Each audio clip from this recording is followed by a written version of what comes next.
Welcome to Nasdaq Trade Talks. I'm Jill Malandrino, global markets reporter at Nasdaq.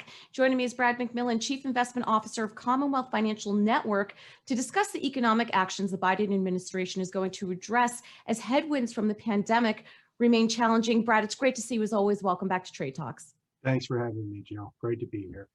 Will the proposed package, the stimulus package, be enough? And do you think we'll need to have another one? First of all, I think it will be enough. And what I'm basing that on is the size of income that's getting hit. You know, the income that vanishes when people can't work, that's what needs to be replaced. And that's exactly what Biden is trying to do with this program. It's very similar to what we saw in the first round, and that worked. It was enough. So I think this will be enough, and I think it'll get us through. The key to getting everything back on track, of course, is federalized testing and vaccination. Do you think the new administration can execute on this? I think there's a distinction that needs to be made here, Jill. It's not that the feds are going to do it, it's that they're going to help the states coordinate it. You know, many states are doing a very good job, but the problem is we're not seeing the coordination in vaccine supply. We're not seeing the aid that the federal government can provide. And that, I think, was where the new administration is going to be able to provide that coordination and give the support that the states need. And I think they will be successful in that. Let's certainly hope so. And I guess the next question is, where is this money? Where is it actually going? By and large, it's going to people who are out of work. You know, some of it's going to people who are working, and that's terrible and all. But at the same time, what it's doing is replacing the income for people who need it.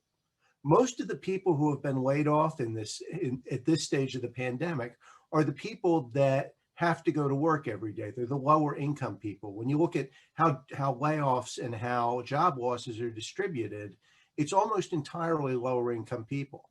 If they don't get this, they don't have the money, and a big chunk of the economy just goes away.